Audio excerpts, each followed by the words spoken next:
Saludos a todos. Mi nombre es Carlos Montejo y que los invita a continuar el estudio del Apocalipsis. En esta ocasión, el mensaje de los 7 sellos que estamos ofreciendo cada sábado a las 3 de la tarde, hora de Suecia. Y los invitamos a continuar nuestros estudios y lo pueden encontrar también en nuestra página de YouTube, Carlos Montejo, Apocalipsis. Hoy nos corresponde continuar el estudio del Apocalipsis, los 7 sellos. Vamos a estudiar la segunda parte. Anteriormente quiero hacer un resumen de lo que hemos estudiado hasta ahora en los 7 estudios anteriores. Y lo primero que estudiamos fue sobre el santuario, sobre el que está basado el libro de Apocalipsis y toda la Biblia. Y vimos que el santuario se compone del atrio, donde encontramos 2 muebles fundamentales, y del santuario celestial, que está compuesto por diferentes muebles también. Sabemos que en el atrio está el altar de sacrificio, está el lavacro, y en el lugar santo del santuario celestial podemos encontrar el candelero, en segundo la mesa de los panes de la presencia, y el tercero el altar del incienso. Y ya en el lugar santísimo vamos a encontrar el arca del pacto. El evangelio eterno. ¿Qué es el evangelio? El evangelio son las buenas nuevas, las buenas noticias que tenemos en Cristo Jesús. Es el ministerio de Jesús que fue revelado a su pueblo en el Antiguo Testamento a través del santuario y que ahora en los últimos tiempos se ha revelado a través de Jesucristo mismo. Y este ministerio de Jesús cuenta de 2 fases fundamentales. ¿Y cuáles son esas 2 fases? Bueno, la primera fase se cumplió en la tierra. Sabemos que muchas personas creen que el evangelio se compone del sacrificio de Jesús en la cruz del Calvario. Y esto es una parte del evangelio. ¿Por qué? Porque antes de Jesús ir a la cruz del Calvario y dar su vida por cada uno de nosotros y derramar su sangre, Él vino a vivir entre nosotros. Él nació en este mundo, siendo Dios se hizo hombre y habitó entre nosotros y vivió una vida, en su ministerio, una vida perfecta. Y dice la palabra de Dios que será llamado su nombre Emmanuel, que significa Dios con nosotros. Y al venir a morar con nosotros, Jesús iba a revelar a Dios tanto a los hombres como a los ángeles. Dios conoce nuestras pruebas y simpatiza con nuestros pesares. ¿Por qué? Porque Jesús mismo se hizo hombre y vivió las tentaciones que tenemos que vivir nosotros. Vivió todo lo que nosotros estamos viviendo.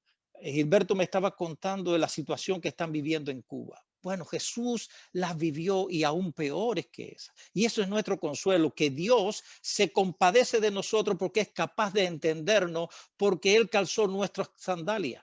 Él vivió en este mundo y Él fue tentado en todo, así como nosotros somos tentados. Pero Él soportó toda prueba a la cual estamos nosotros sujetos.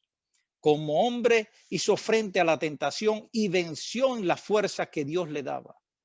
Él dice, me complazco en hacer tu voluntad, oh Dios mío, y tu ley está en medio de mi corazón. Así que en la tierra Jesús tejió un manto de perfecta justicia. Y ese manto de perfecta justicia es el que llevó entonces a la cruz del Calvario para aplicarlo a cada uno de nosotros. Por eso dice que después de vivir su vida perfecta en el Getsemaní, el Padre colocó sobre su Hijo los pecados de toda la raza humana. Es decir, que en la cruz pagó la sentencia por el pecado, pero de todos los hombres, de los que han existido desde Adán hasta nuestros días. Porque hay quienes piensan que Jesús derramó su sangre por algunas personas. No, Jesús derramó sangre por toda la humanidad. Y esto es muy importante entenderlo. Dios ama a toda su humanidad. Y ahora seguimos y vemos que no solamente Jesús murió en la cruz del Calvario, sino que Jesús resucitó, representado por el lavacro. Y en la resurrección de Cristo es importante que dice que resucitó al tercer día, mejor dicho. Es decir, sabemos que fue un domingo en la mañana, muy tempranito en la mañana, el primer día de la semana. Cuando las mujeres fueron al sepulcro, encontraron que el sepulcro estaba vacío. Nuestro Señor Jesús había resucitado. ¿Para qué? Para continuar su ministerio y ascender al cielo para seguir cumpliendo la segunda etapa en el ministerio, de su ministerio en el lugar santo. Dice que después de resucitar, Jesús pasó 40 días en la tierra y con dos propósitos fundamentales: dar pruebas irrefutables de su resurrección y enseñarle a sus discípulos las cosas concernientes al reino de Dios. Si vemos en la palabra de Dios y buscamos Hechos de los Apóstoles, capítulo 1, versículos 2 y 3, dice: hasta el día en que fue llevado al cielo, después de dar instrucciones por medio del Espíritu Santo a los apóstoles que había elegido. Después de haber padecido, se presentó a ellos con muchas pruebas convincentes de que estaba vivo. Y se les apareció durante 40 días y les habló del reino de Dios. Y es importante que él no solamente resucitó y se fue, sino que él se apareció a sus discípulos para mostrarle que había resucitado, que había esperanza en la resurrección de su Mesías, y para enseñarle las cosas que iban a acontecer durante su ministerio en el santuario celestial. Ahora la segunda etapa, Jesús la realiza en el cielo mismo. Y nosotros vemos ahora que antes de irse, Él hace algo muy importante. Y es la promesa que Él nos da a nosotros y que le dio a sus discípulos. Y dice en Juan capítulo 14, versículos 15 y 20, al 20, dice: y yo rogaré al Padre y os dará otro consolador para que esté con vosotros para siempre. El Espíritu de verdad, el cual el mundo no puede recibir porque no le ve ni le conoce. Pero vosotros le conocéis porque mora con vosotros y estará en vosotros. No os dejaré huérfanos, vendré a vosotros. Todavía un poco y el mundo no me verá más, pero vosotros me veréis porque yo vivo. Vosotros también viviréis. Cristo nos da la esperanza de que va a estar con nosotros. ¿Hasta cuándo? Dice que hasta el fin del mundo. Y nos sigue diciendo: por tanto, id a ser discípulos a todas las naciones, bautizándose en el nombre del Padre, del Hijo y del Espíritu Santo. Él le da una misión a los apóstoles. Y ahora mira lo que le dice: enseñándole que guarden todas las cosas que os he mandado. Y he aquí, yo estoy con vosotros todos los días hasta el fin del mundo. El primer mensaje que nosotros recibimos en Apocalipsis es el mensaje de las 7 iglesias. Porque la iglesia, su pueblo, es el receptor del mensaje. Y él le da la gran importancia a su pueblo y la gran esperanza de que no van a estar solos. Por eso es que vemos a Jesús caminando ¿dónde? Entre los candelabros, dice la palabra de Dios. Y vuelto, vi 7 candeleros de oro y en medio de los 7 candeleros a uno semejante al Hijo del Hombre, vestido de una ropa que llegaba hasta los pies y ceñido por el pecho con un cinto de oro. Y los 7 candeleros que has visto, dice la palabra de Dios, son las 7 iglesias. Y nos sigue diciendo que se habla de Cristo como caminando en medio de los candeleros de oro. Así se simboliza su relación con la iglesia. Cristo prometió que no nos iba a dejar huérfanos, que iba a estar con nosotros hasta el fin de los tiempos. Y así como lo prometió a través de su Espíritu Santo, el cual envió a la tierra el día del Pentecostés para que estuviera presente en cada una de las iglesias y en cada una de las épocas de la iglesia cristiana. El segundo mueble es el de la mesa de los panes de la preposición. Y ahí en el estudio anterior, capítulo 4 y 5, nos deleitamos en cuando Cristo es entronado en el santuario. La palabra de Dios dice que Cristo se sentó, subió a los cielos y se sentó a la diestra de su Padre. Y eso lo vemos en el capítulo 4 y 5. Y como lo estudiamos en el versículo, en el estudio pasado, vamos a hablar un resumen de lo que vimos en el capítulo 4 y 5. Dice en el capítulo 4 que nos narra la preparación del cielo para recibir a Jesús.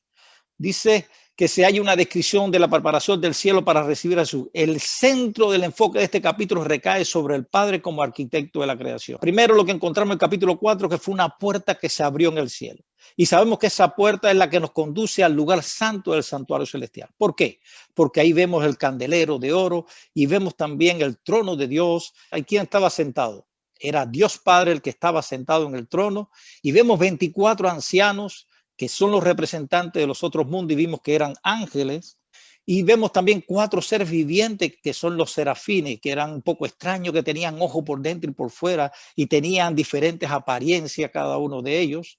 También vimos al Espíritu Santo en su plenitud, indicado por el número 7, se dice los 7 espíritus de Dios, los cuales fueron enviados a la tierra, pero había algo que no encontrábamos y Jesús y las huestes angélicas estaban ausentes en el capítulo 4.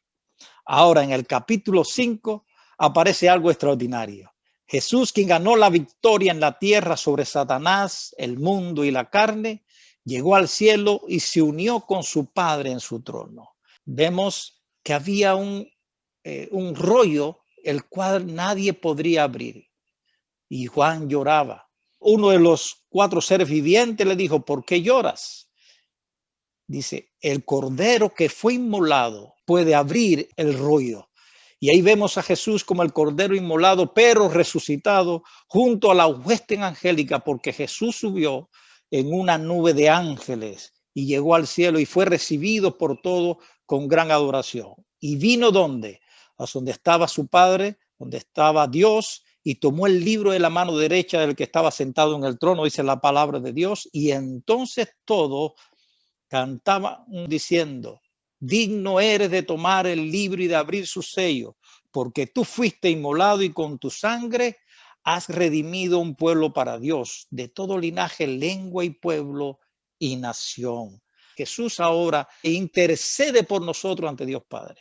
El ministerio de Jesús comienza desde que vino y vivió en el campamento, tuvo una vida santa, murió en la cruz del Calvario donde pagó y derramó su sangre por todos los pecadores, resucitó al tercer día, ascendió al cielo y se sentó a la diestra de Dios, donde comenzó la intercesión por cada uno de los que invocan el nombre de Jesucristo.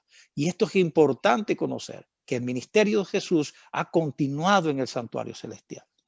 Hoy vamos a estudiar qué pasa durante la apertura de los sellos de ese rollo que nadie podía abrir sino solo Jesús.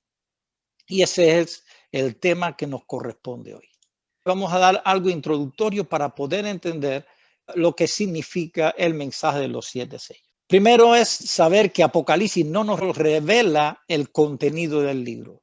Eso es importante porque para que se pueda leer y conocer el contenido de ese libro debe ser primero quitado todos los sellos. Es un rollo que está sellado con 7 sellos. En la antigüedad, para sellar un documento importante se le ponía un sello y solamente se podía abrir cuando se quitaba ese sello. Es decir, uno sabía que ese documento había sido abierto cuando veía que el sello estaba roto. Imagínense lo importante de este documento cuando no solamente tiene uno, sino que tiene 7 sellos. Y ahora el Cordero de Dios viene a quitar los sellos. ¿Y qué vamos a encontrar en cada uno? Es un mensaje lo que nos va a dar. No podemos saber el contenido de lo que contiene el libro hasta que los 7 sellos hayan sido quitados. Lo otro es que tal como las 7 iglesias nos presentan una secuencia cronológica desde la era apostólica hasta el final de la historia humana y el cercano retorno de Jesucristo, también los 7 sellos nos presentan la misma secuencia cronológica, pero enfocando la historia desde otro ángulo. Hay quienes toman los sellos y empiezan a hacer muchas especulaciones. Dios nos dio una base de interpretación y la base es las 7 iglesias. Es importante entender el mensaje a las 7 iglesias porque es la base donde se va a sustentar todo el edificio del Apocalipsis.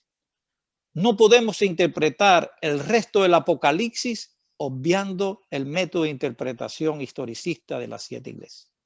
Y es el mismo método de interpretación que vamos a utilizar no solamente en el libro de los 7 sellos, sino en todo el Apocalipsis. Mientras que el énfasis en las 7 iglesias recae sobre la condición interna de la iglesia, por eso es que Dios decía, conozco tus obras, Dios estaba enfocando el mensaje a las 7 iglesias de acuerdo a la condición espiritual que tenía la iglesia en un tiempo determinado. Ahora el mensaje de los 7 sellos enfatiza las fuerzas externas que afectan a la iglesia durante los mismos periodos. Es decir, es el mismo mensaje, pero visto de 2 ángulos diferentes. Vamos entonces a estudiar ahora el mensaje del primer sello. Dice el primer sello.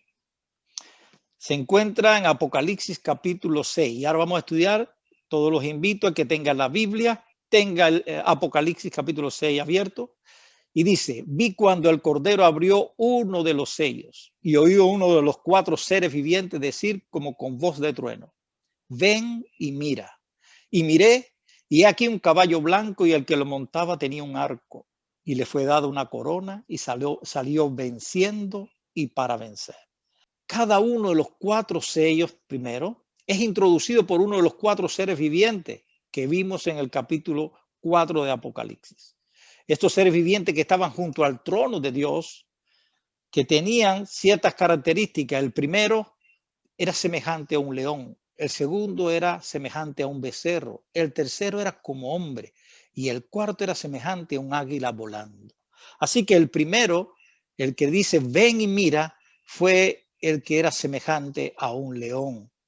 Y Dios no pone las cosas por gusto, todo tiene un mensaje. Y el primer sello es presentado por el primer ser viviente que era semejante a un león.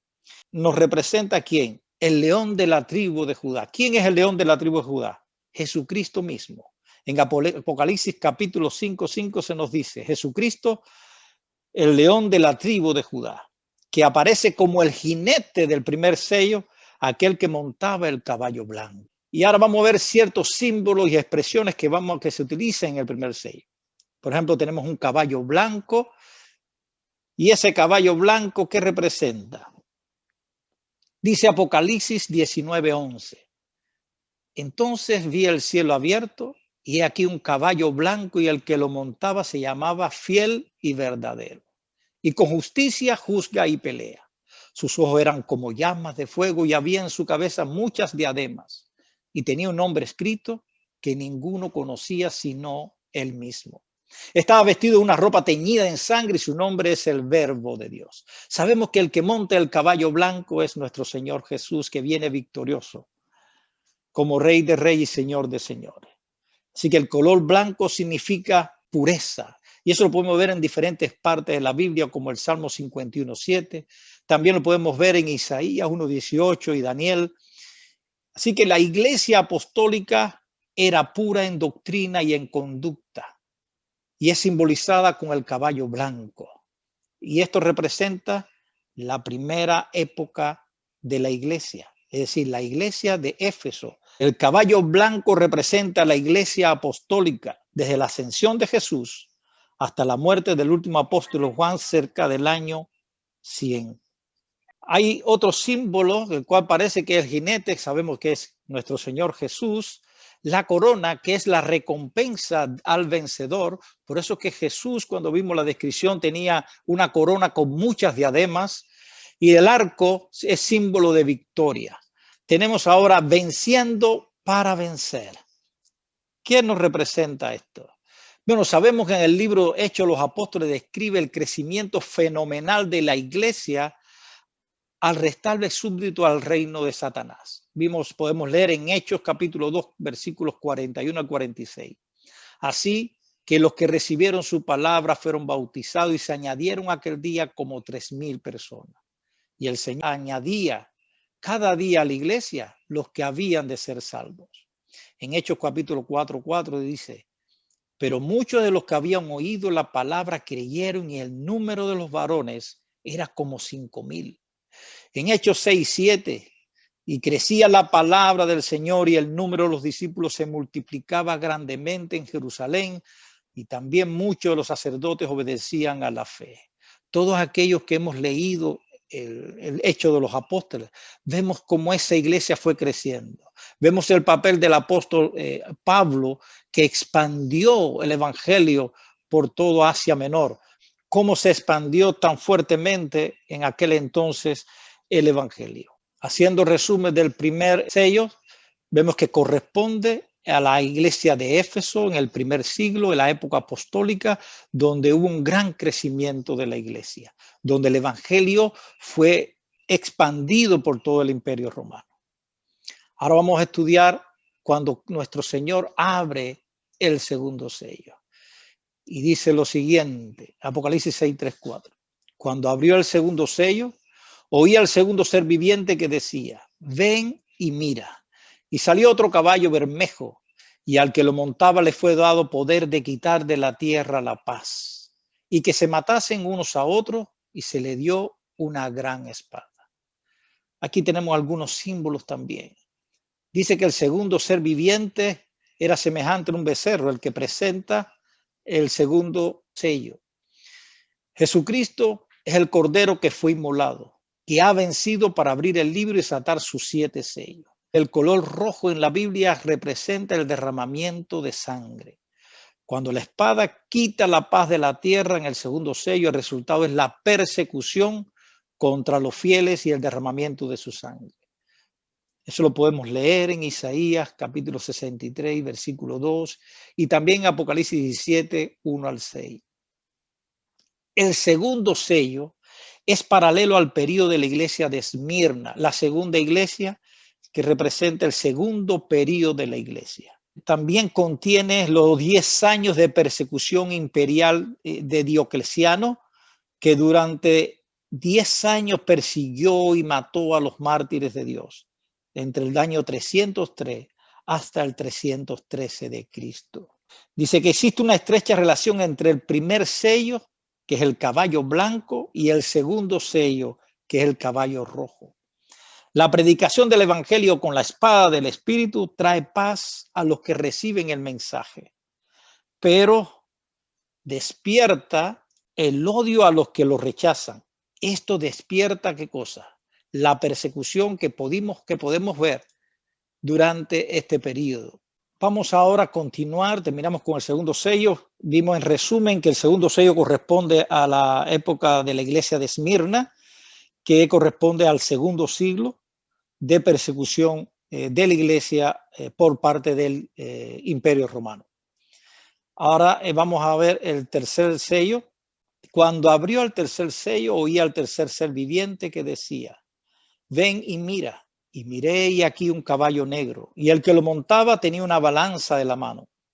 Y oí una voz de en medio de los 4 seres vivientes que decía, 2 libras de trigo por 1 denario y 6 libras de cebada por 1 denario. Pero no dañes el aceite ni el vino.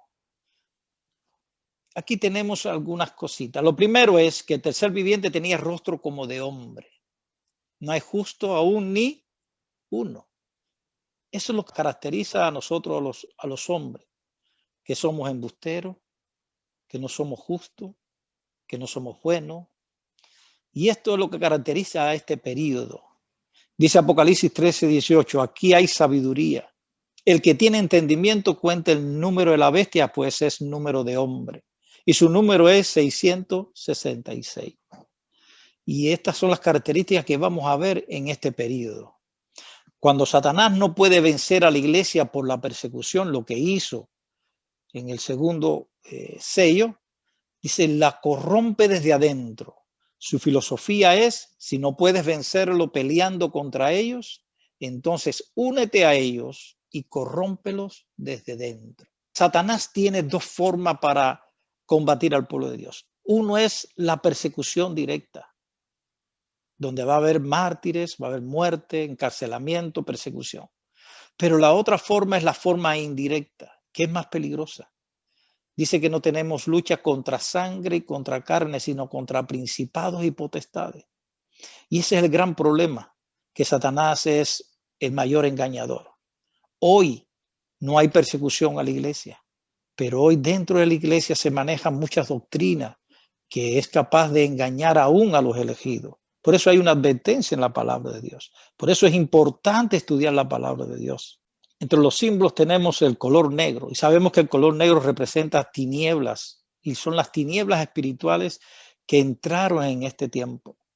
Es lo contrario del blanco que vemos en el primer sello. tenemos otro símbolo que es la balanza. Y la balanza es un símbolo de transacción comercial. Cuando nosotros vamos a una bodega, compramos algo, el bodeguero nos los pesa. ¿Para qué? Para que nosotros podamos saber cuál es el valor y poder pagar. Es una transacción comercial. El trigo y la cebada, qué interesante. La cebada que se cosechaba a principios de la primavera y el trigo que se cosechaba a finales de la primavera eran los cereales básicos que se usaban para hacer el pan. Así que lo que se estaba pesando realmente era el pan. Y vamos a ver qué cosa es el denario. Un denario en aquel tiempo significaba el salario de un jornal, es decir, de un día de trabajo. Si todo lo que ganes en un día, solamente podías adquirir esa cantidad. Se habían multiplicado aparentemente los precios. Los precios se dispararon y ahora escaseaba el pan porque nos costaba mucho. El aceite y el vino representan a Jesús y al Espíritu Santo. Jesús dice, porque a uno de mis pequeños se lo hiciste, a mí me lo hiciste. Así que esto representa a la iglesia de Jesucristo, al pueblo de Dios. Ese es el aceite y el vino. El tercer sello representa el periodo de transacción entre la conversión del emperador Constantino en el 313 y el ascenso del papado a la supremacía en el 538.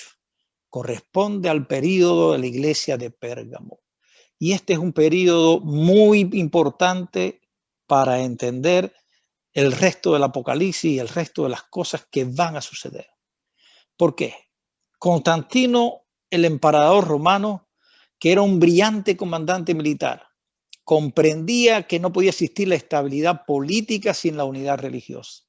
Y para lograr esto se requería una unión entre el paganismo y el cristianismo. El cristianismo hasta entonces había sido perseguido por el imperio.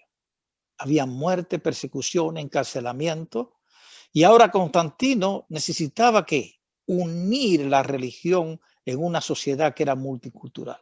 Y él hace algo fantástico. Constantino, un rey pagano, tuvo éxito en seducir a los líderes de la iglesia para que aceptaran beneficios temporales, y así se introdujo la idolatría y la fornicación espiritual a la iglesia. En el año 313, el edicto de Milán legitimó la cristiandad junto a otras religiones practicadas en el Imperio Romano. Hasta ese momento el Imperio Romano perseguía y daba muerte. Ahora Constantino, a cambio de la paz y de erradicar la persecución, por eso dice, no dañes el aceite ni el vino, le vende caro esa paz a la iglesia. 2 libras de trigo por un denario y 6 libras de cebada por un denario. Esto provoca que la iglesia tenga que hacer concesiones y permita la entrada del paganismo en la iglesia. A lo que nosotros llamamos, nos acostumbramos a llamarle sincretismo religioso. Por eso vemos muchas fiestas paganas que están dentro de la iglesia. Muchas doctrinas que son paganas y están dentro de la iglesia. ¿Y esto qué es lo que trajo? El resultado fue hambre espiritual. Por eso que el resultado final es hambre de la palabra de Dios. En resumen, Constantino pide a la iglesia concesiones, la iglesia da concesiones, acepta la entrada de herejías dentro de la iglesia, a tal punto que el mismo Constantino en el 321 edicta una ley dominical en el cual orientaba a todo el mundo a guardar el venerable día del sol, el día que ellos guardaban, que guardaban los paganos que adoraban al sol. Por eso es que vemos que estas muchas idolatrías que entraron en ese tiempo continúan en muchas iglesias hasta el día de hoy. Ahora podemos entender a través de la historia, a través de Apocalipsis, cuál ha sido la evolución del pueblo de Dios. Ahora vamos a pasar qué sucede cuando Jesús abre el cuarto sello. Dice cuando Jesús abre el cuarto sello, dice Juan que oyó una voz del cuarto ser viviente que decía, ven y mira, y aquí un caballo amarillo, y el que lo montaba tenía por nombre muerte, y el Hades le seguía. Y le fue dada potestad sobre la cuarta parte de la tierra para matar con espada, con hambre, con mortandad y con las fieras de la tierra. El cuarto ser viviente era semejante a un águila en vuelo. La palabra de Dios en Mateo 24:28 dice, porque donde quiera que estuviera el cuerpo muerto, allí se juntarán las águilas. Las águilas nos representa que hay mortandad, que hay muerte. ¿Y qué es lo que nos presenta este cuarto sello? Un caballo amarillo y que tenía por nombre muerte. Y el sepulcro lo seguía. Aquí hay interesantes símbolos. El color amarillo de este caballo no es exactamente amarillo, sino un pálido verduzco, según la verdadera traducción, y es la palidez de la muerte. También tenemos la muerte y el Hades que lo seguía. Cuando una persona muere, el sepulcro lo sigue. El Hades significa sepulcro. Dice que una cuarta parte de la tierra fue afectada por esa mortandad. Eso no significa que no fue un evento universal, porque el número 4 siempre significa totalidad. Por eso es que Dios dice, Jesús le dice, predicar este evangelio a toda nación, tribu, lengua y pueblo. 4, a la totalidad del mundo. Siempre el número 4 representa totalidad. Por lo tanto, cuando dice una cuarta parte, representa que no fue universal. También nos habla de hambre. Vamos a hablar qué significa hambre. En la terminología simbólica, como vimos en el sello anterior, era un hambre espiritual. ¿Por qué? Porque empezaron a entrar herejía a la iglesia y ahora nuestro pan está contaminado y empieza a escasear por lo caro que estaba el pan, que es la palabra de Dios. Jesús es el pan que cayó del cielo. Vamos a ver cuáles son las implicaciones. El hambre. Durante las edades oscuras no hubo lluvia. Apocalipsis 11:6, y eso lo estudiaremos más adelante. Y por lo tanto el pan, que significa la palabra de Dios, era escaso. El resultado fue el hambre espiritual. El hambre entonces produjo desnutrición y la desnutrición llevó finalmente a la muerte y al sepulcro. En Isaías 55:10-11 se nos dice, porque como desciende de los cielos la lluvia y la nieve y no vuelve allá, sino que riega la tierra y la hace germinar y producir y da semilla al que siembra y pan al que come, así será mi palabra que sale de mi boca. No volverá a mí vacía, sino que hará lo que yo quiero y será prosperada en aquello para que la envié. Sabemos que aquí están haciendo una relación entre el pan y la palabra de Dios y que esta palabra de Dios va a crecer según como crece también la siembra a través de la lluvia. Y la lluvia significa el Espíritu Santo. Otro símbolo, la fiera sobre la tierra. En Salmo 74, 18 y 19 dice, acuérdate de esto, que el enemigo ha enfrentado a Jehová y pueblo insensato ha blasfemado tu nombre. No entregues a las fieras el alma de tu tórtola y no olvides para siempre la congregación de tus afligidos. No está comparando realmente que el enemigo del pueblo de Dios son fieras, son aquellos que persiguen al pueblo de Dios. En el siglo XIII se estableció la más terrible de las maquinaciones del papado, llamado la Inquisición. Y en España vino a ser abolida a partir de 1813, si mal no recuerdo. Es increíble todo el tiempo que estuvo la Inquisición persiguiendo y matando a los cristianos, a los cuales ellos llamaban herejes. La ira satánica del papado se dejó ver por la persecución contra los valdenses. Yo les hablé cuando hablamos un poquito sobre las iglesias, sobre los valdenses. Mira lo que escribió Ellen White en relación a los valdenses. Desde su más tierna edad, estos recibían instrucciones en las Sagradas Escrituras y se les enseñaba a considerar sagrados los requerimientos de la ley de Dios. Los ejemplares de la Biblia eran escasos, hambre espiritual. Por eso se aprendían de memoria sus preciosas palabras. Muchos podían recitar grandes porciones del Antiguo Testamento y del Nuevo. En el conflicto de los siglos, página 64. Había hambre espiritual. Había escasez de la palabra de Dios. Ellos tenían que aprenderse los textos de memoria para poder predicarlos. Y así eran perseguidos. Sobre la muerte de Jerónimo, Ellen White escribió, la sed de sangre despertada por la muerte de Hus otro de los mártires de la Edad Media, reclamaba nuevas víctimas. Solo la completa ebiuración podía salvar de la muerte al reformador, es decir, que tú te retractaras de lo que está significando, de lo que tú estás diciendo, de lo que tú crees. Si tú te retractas, pues entonces se te perdona la vida. Si no, ibas al directo a la hoguera. Pero este había resuelto confesar su fe y seguir hasta la hoguera a su hermano mártir. En el conflicto de los siglos, página 104. El cuarto sello es paralelo a la cuarta iglesia de Tiatira, representando el periodo de dominio papal que se conoce como las Edades Oscuras del 538 a 1798. Otros la pueden considerar hasta 1517, que es cuando la reforma de Lutero, porque durante ese periodo la Biblia fue traducida, ya fue más expandida por todo el imperio y el evangelio fue expandiéndose. Pero durante todo ese periodo el hombre de pecado suprimió la Biblia y amenazó con matar a los que la leían. En relación a los periodos, yo no soy esquemático en los periodos, porque yo creo que estos periodos de la iglesia y de los sellos, ellos se montan unos con otros.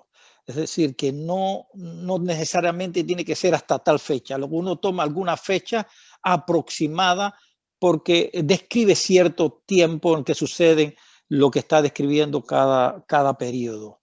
Ahora vamos a estudiar el quinto sello. El quinto sello, el cual se llama el clamor de los mártires. Ya aquí se acabaron los caballos. Y dice Apocalipsis 6, 9 al 11. Cuando abrió el quinto sello, vi bajo el altar las almas de los que habían sido muertos por causa de la palabra de Dios y por el testimonio que tenían. Y clamaban a gran voz diciendo: ¿hasta cuándo, Señor santo y verdadero, no juzgas y vengas nuestra sangre en los que moran en la tierra? Y se le dieron vestiduras blancas y se les dijo que descansasen todavía un poco de tiempo, hasta que se completara el número de sus consiervos y sus hermanos, que también habían de ser muertos como ellos. Lo primero habla de las almas que están clamando bajo el altar. Muchos toman estos versículos, que son simbólicos, para decir que nuestras almas, después que uno muere, el alma sigue vagando y puede clamar a Dios. Pero esto no es lo que está diciendo en la palabra de Dios. Y vamos a estudiar un poquito sobre esto. En Génesis 4:8, y dijo Caín a su hermano Abel: salgamos al campo. Y aconteció que estando en ellos en el campo, Caín se levantó contra su hermano Abel y lo mató. Génesis 4:10. Y él le dijo: ¿qué has hecho? La voz de la sangre de tu hermano clama a mí desde la tierra. ¿La sangre es capaz de clamar? ¿O esto es algo simbólico? Porque Dios lo sabe todo y sabe que lo que había hecho Caín, la injusticia de Caín. Dios tiene un registro de todas las cosas que suceden y Dios es el que intercede por nosotros. El altar de sacrificio representa el sacrificio de Cristo en la tierra, de modo que la sangre de estos mártires están clamando desde la tierra. Dice, debajo del altar están clamando. ¿Cuál es el altar? El altar se encuentra en la tierra, por lo tanto no puede estar en el cielo clamando, sino claman desde la tierra. Como decía Dios a Caín: la voz de la sangre de tu hermano clama a mí desde la tierra. Apocalipsis 16:6 dice: por cuanto derramaron la sangre de los santos y de los profetas, también tú le has dado a beber sangre, pues lo merecen.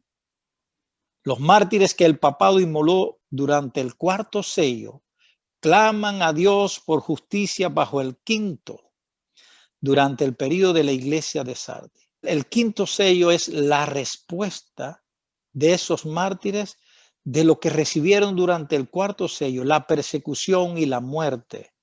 Y ahora ellos claman a Dios justicia. El quinto sello tiene dos periodos. Para poder interpretar correctamente tenemos que entender esto.